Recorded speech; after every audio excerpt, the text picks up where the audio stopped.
Peki arkadaşlar başlıyoruz. Peki So why should an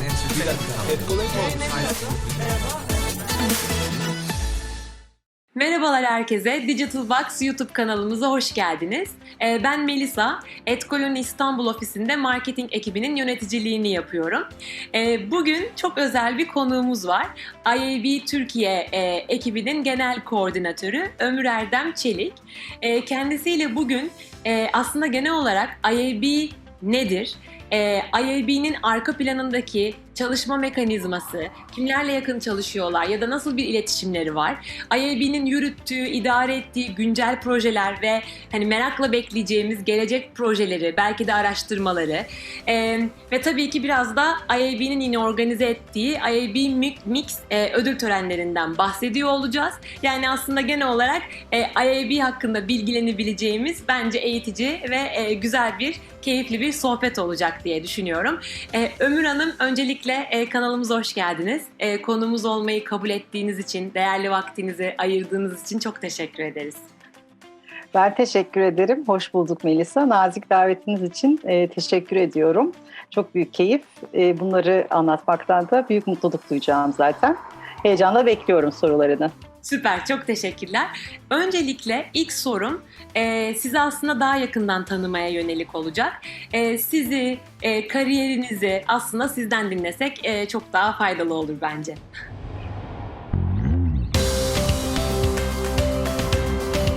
Peki, çok uzatmamaya çalışacağım yaşım ortaya çıkmasın diye.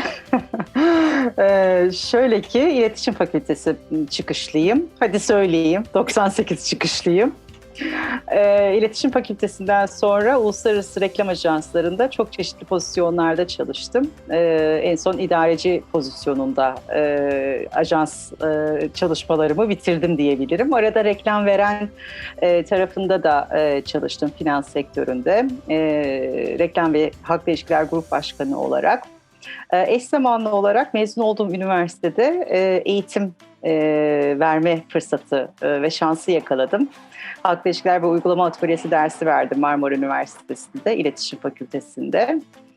İlerleyen zamanlarda artık bu dijitalin de çok böyle artık hayatlarımıza girdiği, heyecanlandığımız zaman bizim de girişimcilik ruhumuzun kabardığı, fıkırdadığı bir döneme denk geldi. Ve bir arkadaşım, üniversiteden bir arkadaşım da bir girişimimiz oldu. Çocuknanereye.com isminde bir platform kurduk. Bununla beraber ben dijitalin içine artık çok daha fazla bir şekilde girmiş oldum. O günden beri de pazarlama iletişiminin dijital perspektifle değerlendiren çalışmalar içerisinde yer aldım. Son 2 senedir birdeki görevimle dijital reklamcılık endüstrisini ölçümleyen, bilgi veren, yol gösteren çalışmalar üzerinde yer almanın da gururunu yaşıyorum. Bununla birlikte öğrenmek ve eğitim benim hayatımın vazgeçilmezleri. Bu devam ediyor. Pazarlama yönetimi doktorası yaptığımı ve hala öğrenci olduğumu söyleyebilirim. Sizlerle paylaşabilirim. Dijital Pazarlama İletişimi Platformu DİPİP'in Proje Koordinasyon Kurulu'nda yer alıyorum. Ve İstanbul Ticaret Üniversitesi'nin de Dijital Ekonomi ve Pazarlama Yüksek Lisans Programı'nın danışma kurulu üyesiyim. Kısaca böyle bahsedebilirim kendimden. Harika. O kadar aktifsiniz ki gerçekten biz gençlere örnek olsun bu. Umarım sizin kadar aktif, dolu bir kariyerimiz ve kariyer yolculuğumuz olabilir gerçekten. Yani şu an hayranlıkla dinledim. Şimdi aslında ikinci Çok teşekkürler. Ben de bunu duyduğuma ayrıca sevindim. Evet, bir ilham kaynağı olacaktır kesinlikle. İkinci sorum genel olarak aslında biraz hani videoya giriş gibi olsun.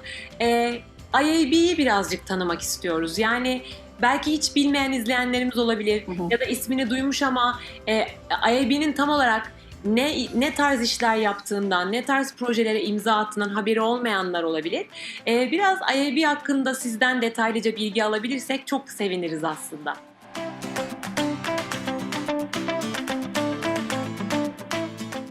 Tabii ki de IAB Interactive Advertising Bureau 1996 yılında Amerika'da kurulan meslek örgütü ve dijital reklamcılık alanındaki en büyük meslek örgütü diyebiliriz.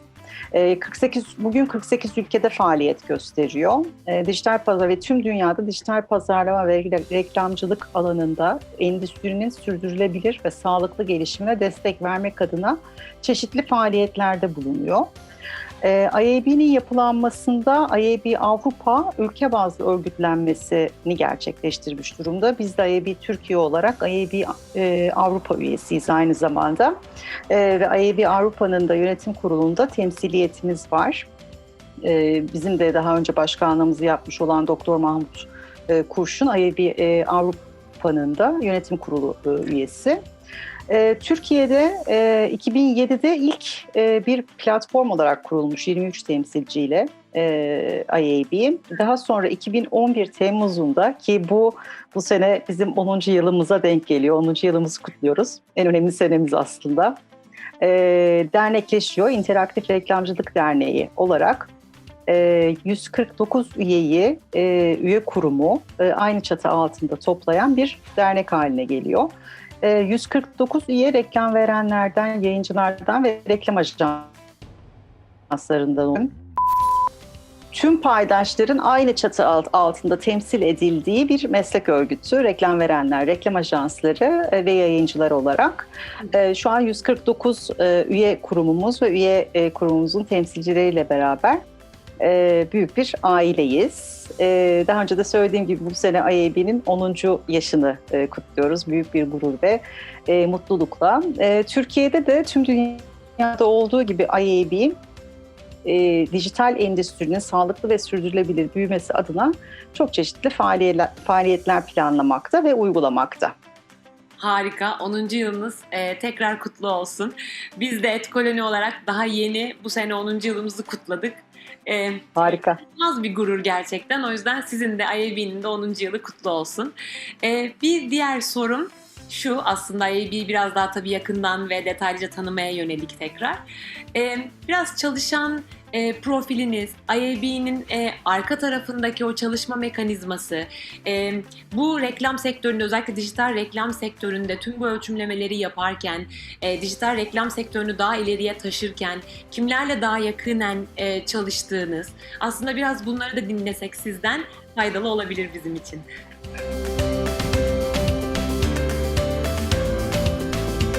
Çok teşekkürler. Çok güzel bir soru olduğunu söylemek isterim Melisa. Çünkü gerçekten IAB denildiğinde aslında IAB'nin ne kadar büyük bir organizasyon olduğu hemen anlaşılamayabiliyor. Yani işin içinde olan sizler hariç. Sen de aktif bir şekilde bizle berabersin biliyorum.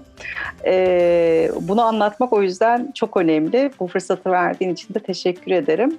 Öncelikle IAB dernek yapısı içerisinde resmi organları ile yönetiliyor. Yani tüm derneklerde olduğu 30 kişilik bir yönetim kurulu var. 30 kişilik yönetim kurulu ile yönetiliyor. Yönetim kurulu da biraz önce söylediğim üye yapısı ile aynı orantıda yayıncılar, reklam verenler ve reklam ajanslarından oluşan bir kurul.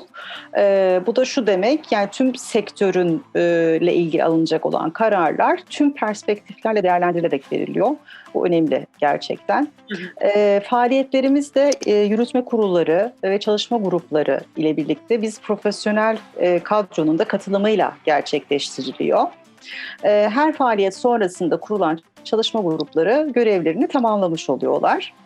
Yürütme kurulları tüm yıl hangi konuya odaklanacakları, hangi faaliyetleri yapacaklarına dair kararlar alıyorlar ve bu da tüm yıla yayılacak. Bazen bu bir yılı da aşabiliyor. Yani 1,5 yılı bulabiliyor çalışmanın kapsamına göre. 2 yılı bulduğu da olabiliyor yine çalışmanın kapsamına göre.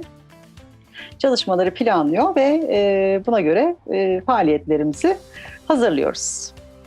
Evet, ben zaten hem IAB Türkiye'nin hem de IAB Global'in araştırma ve yürütme kurulundayım ve inanılmaz keyif alıyorum gerçekten. Sizinle de zaten bundan bir sene önce yine hatırlıyorum bizim bir araştırmamız vardı, Generation Z kuşağı ile alakalı ve orada da işbirliği yapmıştık. Evet. Şimdi diğer yapılacak olan ya da yapılan araştırmaların işte belki anketler olabiliyor, yazılan raporlar olabiliyor, eğitimler olabiliyor ki hepsi birbirinden faydalı. Böyle bir tabii sürecin içinde bulunmak benim için ayrıca çok keyifli ve çok öğretici de bir süreç oluyor. O yüzden bundan dolayı da çok mutluyum. Şimdiki sorum zaten aslında biraz bununla da bağlantılı. Biraz da aslında IAB'nin içinde bulunduğu, organize ettiği, destek olduğu ya da yürüttüğü projelerden, etkinliklerden, programlardan veya biraz da özellikle tabii ki araştırma ve eğitim yönünüzden de bahsederek aktif olarak yer aldığınız tüm bu yani etkinlikleri, aktiviteleri dinlesek de süper olur. Tabii ki de büyük bir keyifle, hakikaten severek ve gururlanarak anlattığımız işlerimiz, faaliyetlerimiz zaten. Çok teşekkürler bu soru için de. Madem eğitim dedin, eğitimle başlayayım. IAB kuruluşundan bu yana 10 senedir, hatta platform olduğundan itibaren demek de yanlış olmaz. Sektörün eğitim ihtiyacıyla ilgili çeşitli çalışmalar yapıp programlar hazırlamış. Şu an uzunca bir süredir devam eden Boğaziçi Üniversitesi Aktaş'a yürüttüğümüz dijital pazarlama iletişimi sertifika programımız var. Bu programımızda artık mezunlarımız şu an 600'ü geçti.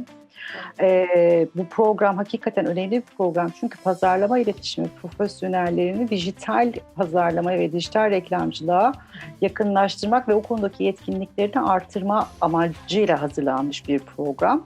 72 saatlik bir program. Dolayısıyla da sertifika alınabiliyor programdan sonra. Yani hem Boğaziçi Üniversitesi'nin sertifikası alınıyor, hem IAB Europe'un sertifikası alınıyor, hem de bizim IAB Türkiye'nin sertifikası alınıyor. Bizim eğitimlerimizin bu arada hepsinin IAB Europe tarafından da akredite olduğunu belirtmekte fayda var. Yani sertifika verebileceğimiz programların hepsinde IAB Europe'un da sertifikasını verebiliyoruz. Dolayısıyla bu uluslararası bir sertifikasyon anlamına da geldiği için önemli ve kıymetli. Çok gurur duyduğumuz bir program. Hala da büyük bir hızla devam ediyor. Yani kayıtlar, hani şöyle söyleyeyim, daha açılır açılmaz, hatta başlamadan bir sonraki dönemin kayıtları zaten yarısı dolmuş oluyor. Bu ilgi de bizi açıkçası çok motive ediyor. Çok sevindiriyor. Bununla beraber dikey tarafta, yani uzmanlık isteyen, branşlaşmak isteyen, dikey alanlarda yetkinliklerini arttırmak isteyen profesyonellere yönelik de dikey eğitimlerimiz var. Nedir bunlar? Programatik, performans pazarlaması, influencer pazarlaması gibi, veri analitiği gibi. Bu programlarımızı, bu eğitimlerimizi de ihtiyaç ve talebe göre açıyoruz. Bu programlarımız birazcık daha bire yakın, yani 10 kişilik, 5 kişilik, 6 kişilik derslerle yapılıyor. Şunu söylemem de herhalde bir şey olmaz. Yani herkesin bildiği bir durum. Pandemiden sonra sınıf eğitimlerimizin hepsi online, çevrim içi, canlı eğitimlere döndü. Hız kesmeden ve hatta şunu da söyleyebilirim ki artarak devam etti eğitimler. Online'da daha da arttı bu pandemi döneminde. Sanıyorum sınıf eğitimlerine geçildikten sonra da talep devam edecektir çevrim içi eğitime. İkisi eş zamanlı ya da hibrit bir şekilde planlanacaktır. Yani tüm eğitim programlarında zaten hemen hemen aynı şeyler konuşuluyor. Üniversite gençleriyle, üniversite öğrencileriyle buluştuğumuz önemli bir programımız var. Sponsorlarımız desteğiyle yaptığımız Uni Challenge programımız var. Uni Challenge programımız İletişim Fakültesi öğrencilerinin dijital öğrenci işleri kampı olarak adlandırdık. Aslında bunu sadece İletişim Fakültesi öğrencileri derslerinde ve programlarında okuyan öğrencilerin katılımının olabileceği bir program bu. Bizim sektörümüze dijital reklamcılık ve dijital pazarlama iletişimiyle ilgili merak edeceklerini ve hatta neler yapabileceklerini öğrendikleri ve sonunda çok güzel projeler oluşturarak ayrıldıkları çok önemli bir kamp. Geçen sene bunu mühendislik öğrencilerine de yaptık. Uni Challenge Tech olarak. Bu sene de gene aynısını yapacağız. Bu kısım da bizi çok heyecanlandırıyor. Çünkü mühendislik öğrencileriyle bizim sektörümüzü tanıtıyor olmak ve onlarla bu alanda, bu iş üzerinde bir proje geliştirmeleri adına yaptığımız kampta beraber çalışmak hakikaten çok çok çok kıymetli.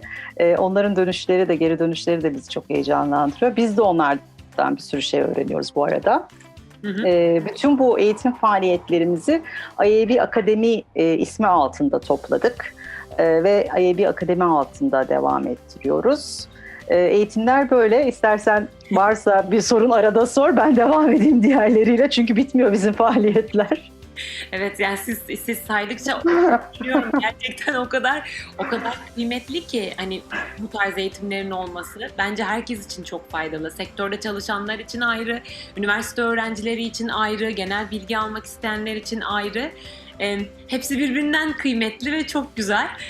Zaten eğitim ve araştırma kısmında çok güçlü olduğunu IAB'nin hem global anlamda hem Türkiye özelinde ben de çok farkındaydım. Yapılan projeleri, işte bütün yayınlanan raporları, araştırmaları yakinen takipteyim. Sektör açısından, sektörde çalışan insanlar açısından bence ajanslar, markalar, reklam verenler inanılmaz faydalı oluyor bu tarz yayınlar. Çok fazla data, insight ve bir sürü sonuç kullanıyoruz. Hem müşterilerimize giderken hem hani dijital sektörün büyümesini, dijital reklamcılığın ne kadar etkili olduğunu anlatırken dolayısıyla çok kıymetli. Bir diğer sorum aslında tabii ki etkinlikler demişken tabii ki yani Türkiye'nin en prestijli reklam ödüllerinden, dijital reklam ödüllerinden biri olan IAB Mix'ten bahsetmezsek de olmaz diye düşünüyorum. Etkoloni olarak da çok fazla ödül kazandığımız, hani beraber çalıştığımız marka ve ajanslarla birlikte ve bundan gurur duyduğumuz bir ödül töreni ve organizasyon aslında. Biraz da IAB Mix tarafını sizden dinlemek istiyorum. Yani size sormak istiyorum.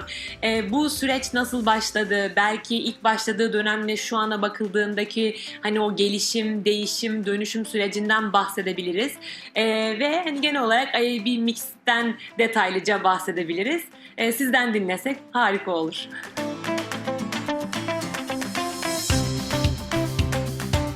Memnuniyetle. Mix Awards Türkiye'nin bu sene 12.si düzenlenecek.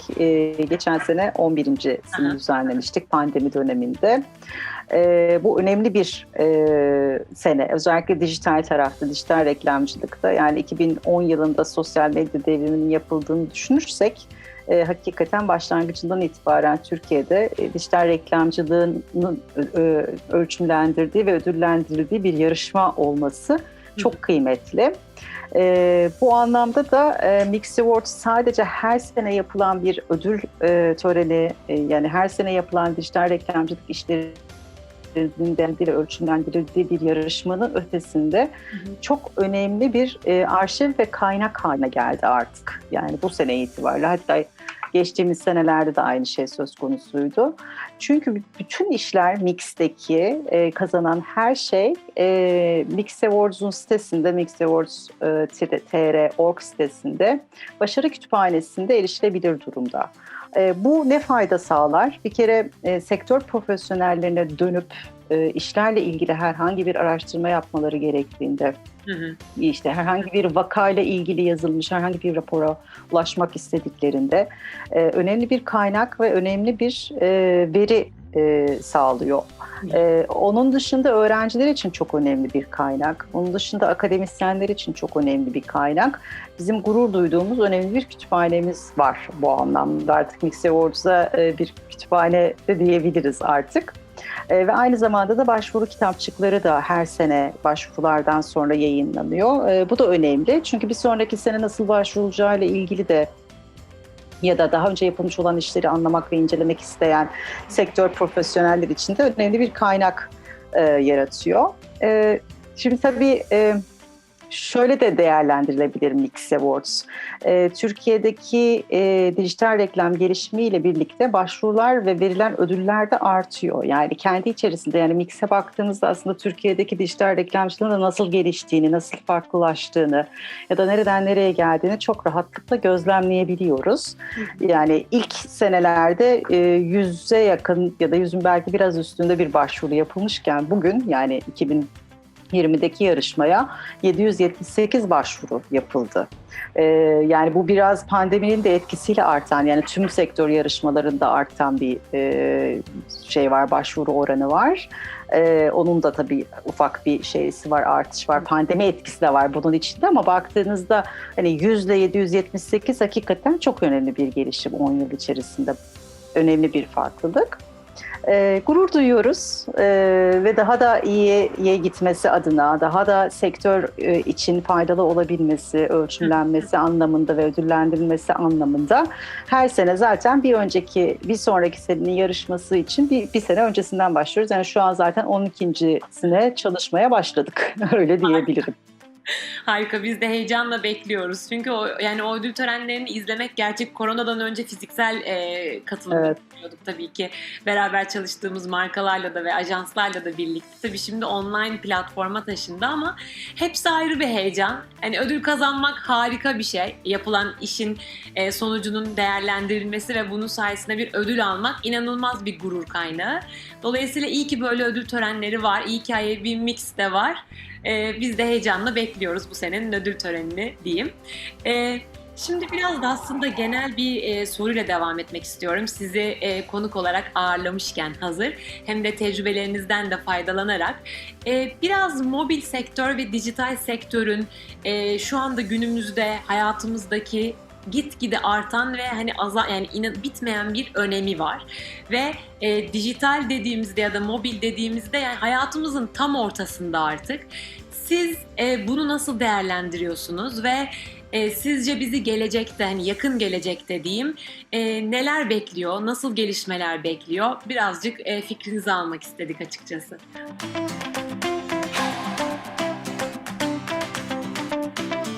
Tabii ki de büyük memnuniyetle reklam yatırımlarıyla başlamak istiyorum. Yani bir takım veriler paylaşacağım. Onunla beraber bir takım yorumlarda bulunacağım.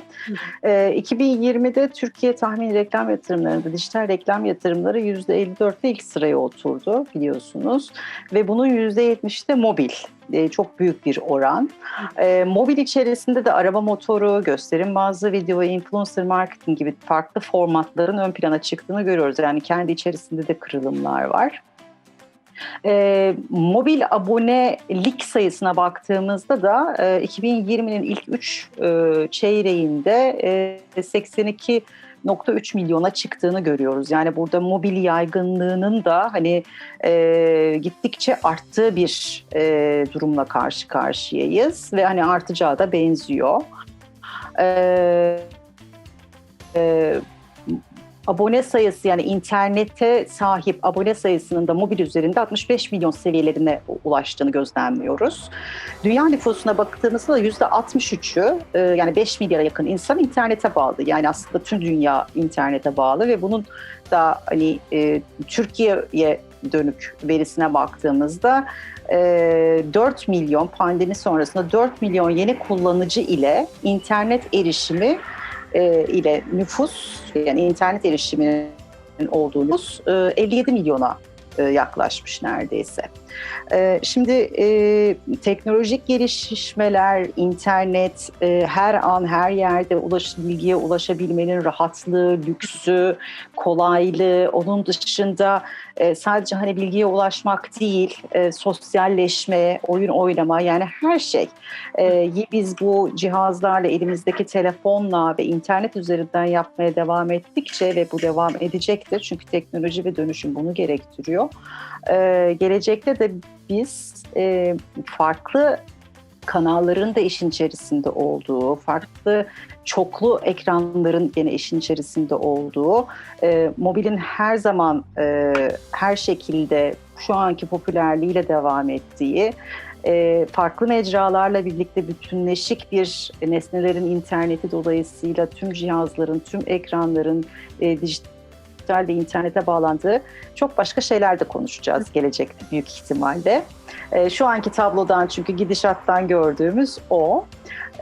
Pandemi sebebiyle mecralarda ki kullanımlar dolayısıyla reklam yatırımlarında bu sene farklılıklar oldu ama mobil dışında, dijital dışında televizyonda çok önemli bir artışı olduğunu gördük.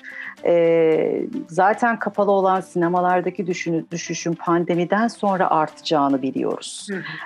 Bunlar da bizim bildiğimizde hani sonuçta tahminlediğimiz ve önümüzdeki dönemde zaten hani her şeyin yerli yerine oturacağını tahminlediğimiz bir süreç olacak. Mobil ve dijital artmaya devam ederken çoklu mecraların kullanımıyla entegrasyonu çok daha fazla konuşacağız bu dönemde. Belki ölçümlemeyi de konuşacağız. Doğru söylüyorsunuz. Katılıyorum. Peki bir diğer sorum, mobilin ve dijitalin yakın gelecekte hani mobil ve dijital sektörde bizlerin neler bekleyeceğini konuştuk. Biraz da IAB'nin tabii ki eğer paylaşabilirseniz ve belli olan planları varsa tabii ki yakın gelecekte IAB'nin yani planladığı projeler olabilir, etkinlikler olabilir, araştırmalar olabilir. Bizleri neler bekliyor gibi bir soruyla devam edeyim.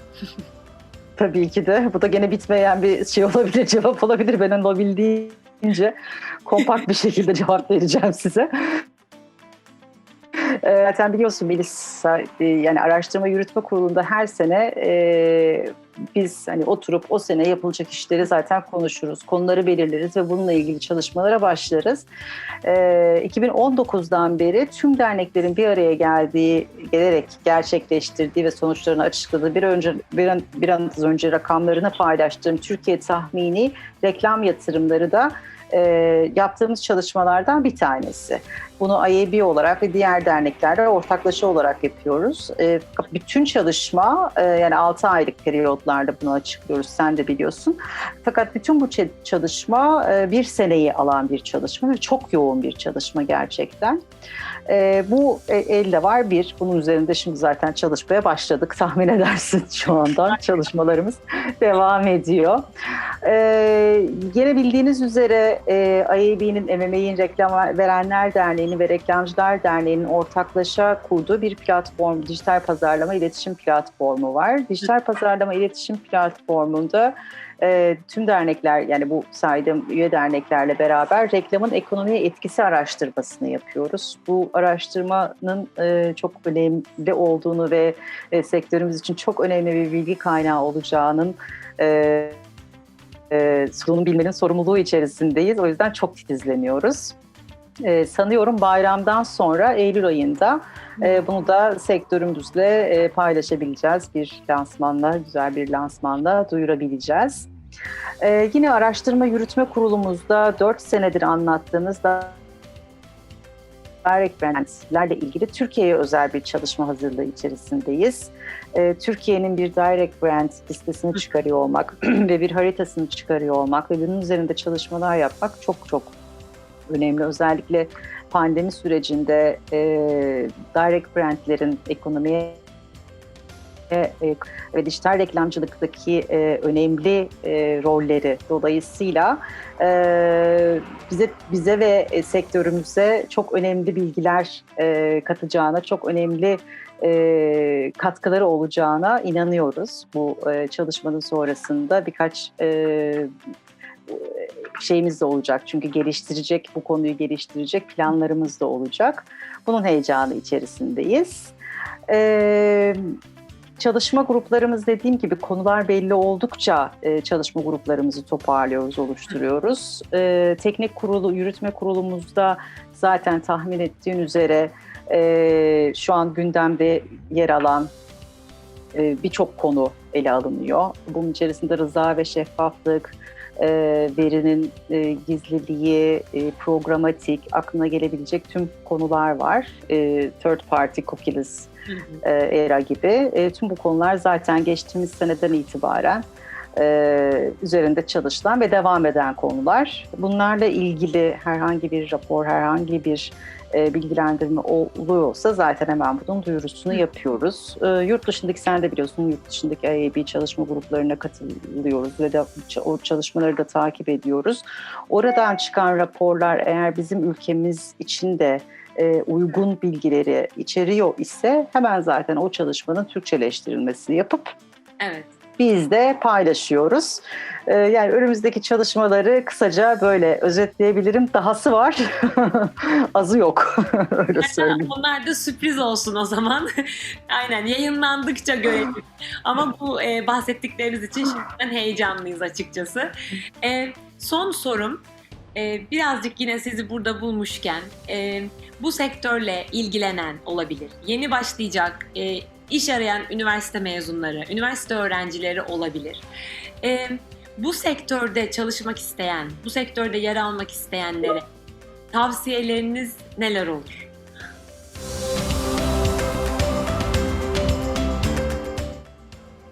Ya bu çok önemli bir soru şimdi.